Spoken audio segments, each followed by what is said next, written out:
नमस्कार शेतकरी बांधवांनो, कृषी साथीमध्ये आपल्या सगळ्यांचं मनापासून स्वागत आहे. शेतात राबणाऱ्या प्रत्येक हाताला आणि घामाच्या प्रत्येक थेंबाला आमचा सलाम. मला माहितीये, दिवस रात्र काबाड कष्ट करून पिकवलेला कांदा समोर बघून मनात प्रश्नांचं काहूर माजलंय. आपल्या कष्टाला योग्य तो दाम मिळणार का?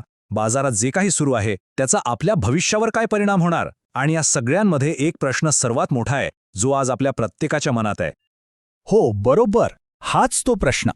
फेब्रुवारीच्या या पहिल्या आठवड्यात बाजारात आशेचा एखादा किरण दिसेल का? की ही आवेकीची गर्दी दर अजून खाली खेचणार? खरं तर याच एका प्रश्नावर आपलं पुढचं सगळं आर्थिक नियोजन अवलंबून आहे. आपल्या घरातली सगळी गणितं याच प्रश्नाच्या उत्तरात दडलेली आहेत. चला तर मग आजच्या या विशेष विश्लेषणामध्ये आपण याच प्रश्नाच्या थेट मुळाशी जाऊया आणि बाजारातली प्रत्येक घडामोड अगदी सोप्या भाषेत समजून घेऊया. पण हे सगळं सविस्तर विश्लेषण सुरू करण्याआधी एक छोटी पण महत्त्वाची गोष्ट. जर आपल्याला बाजाराच्या या चढउतारामध्ये एकटं पडायचं नसेल, जर आपल्याला प्रत्येक बातमीमागची खरी माहिती आणि अचूक आकडेवारी हवी असेल, तर एक क्षण थांबा आणि कृषीसाठी या आपल्याच यूट्यूब चॅनलला आत्ताच्या आत्ता सबस्क्राईब करा. कारण हे फक्त एक चॅनल नाहीये, तर बाजारातल्या प्रत्येक वळणावर तुमचा हात धरणारे खरा साथी आहे. सबस्क्राईब नक्की करा, म्हणजे पुढची कोणतीही महत्त्वाची माहिती आपल्याकडून सुटणार नाही. आपल्याला ही भावाची इतकी चिंता का लागून राहिली आहे? अहो, हा काही फक्त आकड्यांचा खेळ नाहीये, हे आपल्या जगण्याचं वास्तव आहे. आपल्या प्रत्येकाच्या डोळ्यासमोर काहीतरी स्वप्न आहे, काहीतरी जबाबदारी आहे. कोणाला मुलामुलींच्या शिक्षणासाठी पैसे उभे करायचे आहेत, तर कोणाच्या घरी लगीनघाई सुरू आहे. कोणी सोसायटीचं कर्ज कसं फेडायचं या चिंतेत आहे, तर कोणी पुढच्या खरीप हंगामासाठी बियाणं आणि खतं खरेदी करण्याच्या तयारीत आहे. आणि या सगळ्या योजना, या सगळ्या जबाबदाऱ्या तेव्हाच पूर्ण होतात जेव्हा आपल्या कांद्याला योग्य भाव मिळतो. त्यामुळे हा भाव फक्त एक आकडा नाही, तर तो आपल्या कुटुंबाचा आधारस्तंभ आहे. आजची परिस्थिती इतकी गंभीर का वाटतीये हे समजून घेण्यासाठी आपल्याला जास्त नाही, फक्त 1 वर्ष मागे जावं लागेल. चला, गेल्या वर्षी याच आठवड्यात काय चित्र होतं आणि आज काय चित्र आहे याची थेट तुलनाच करूया. ही तुलना आपल्याला फक्त फरक नाही दाखवणार, तर आजच्या समस्येची तीव्रता किती जास्त आहे हेही स्पष्ट करेल. हे बघा, गेल्या वर्षी जानेवारीच्या शेवटच्या आठवड्यात नाशिकच्या बाजारपेठेत कांद्याला सरासरी 2213 रुपयांचा भाव मिळत होता. तो काळ आठवून बघा. बाजारात एक वेगळाच उत्साह होता, चेहऱ्यावर समाधान होतं. मिळणाऱ्या पैशांमधून पुढच्या अनेक गोष्टींचं नियोजन सहज होत होतं. त्या चांगल्या भावाच्या आठवणी अजूनही आपल्या मनात ताज्या आहेत. आणि आता यावर्षीचं वास्तव बघा. अहमदनगरसारख्या मोठ्या बाजारपेठेत सरासरी भाव थेट 1057 रुपयांवर येऊन थांबलाय. म्हणजे गेल्या वर्षीच्या तुलनेत उत्पन्न अक्षरशः निम्म्यावर आलंय.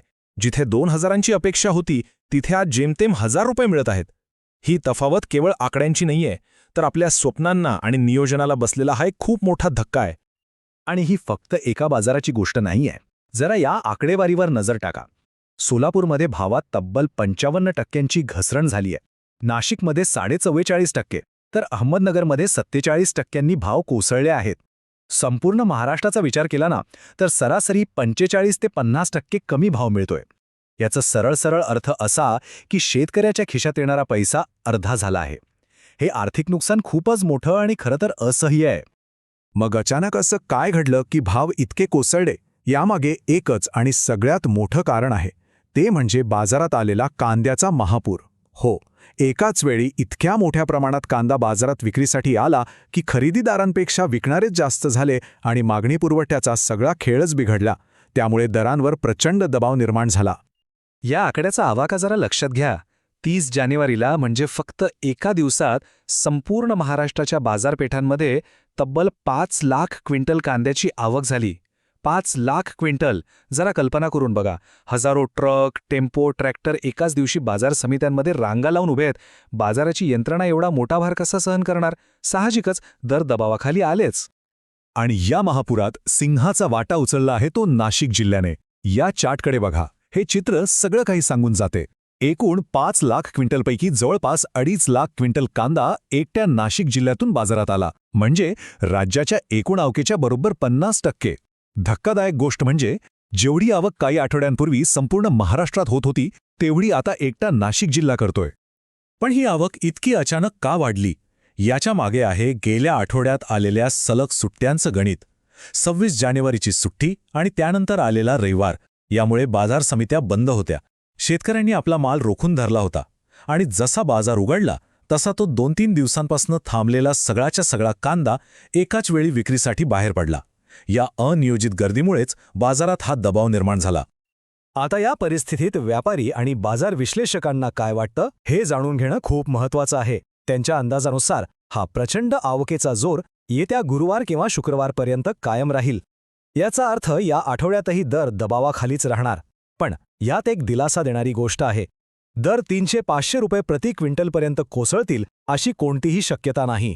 त्यामुळे घाबरून जाऊन मिळेल त्या भावात माल विकण्याची घाई करू नका. दबाव नक्कीच आहे, पण बाजार पूर्णपणे कोसळलेला नाही.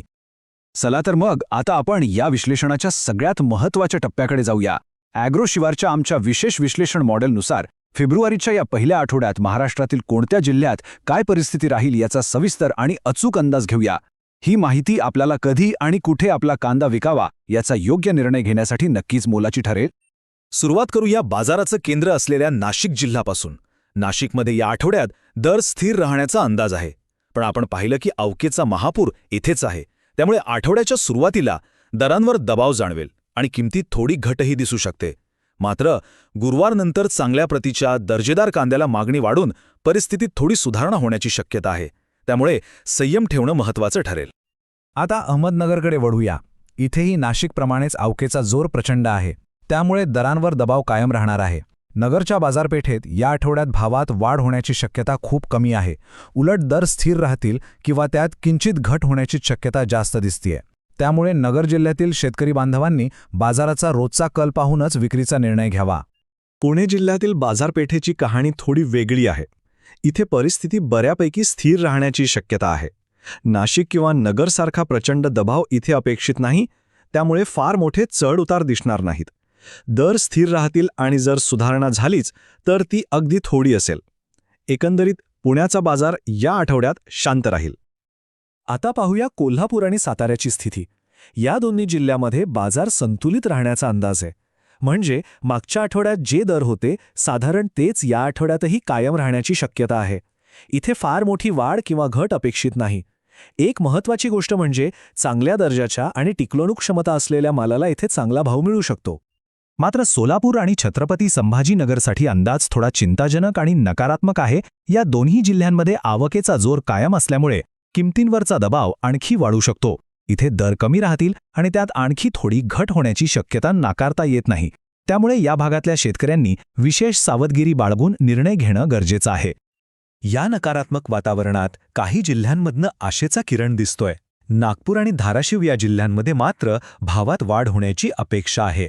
याचं कारण म्हणजे इथे स्थानिक मागणी मजबूत आहे, जी वाढत्या आवकेला तोंड देत आहे. त्यामुळे या बाजारपेठांमध्ये दरांना थोडा आधार मिळून ते किंचित वाढू शकतात. आणि शेवटी महाराष्ट्राच्या उत्तरेकडील जिल्ह्यांचा आढावा घेऊया. धुळे, जळगाव आणि बुलढाणा या तिन्ही जिल्ह्यांमध्ये वाढत्या आवकेमुळे बाजारभाव दबावाखालीच राहणार आहेत. इथेही मागणीच्या तुलनेत पुरवठा जास्त आहे. त्यामुळे किमतींवरचा दबाव या आठवड्यातही कायम राहील.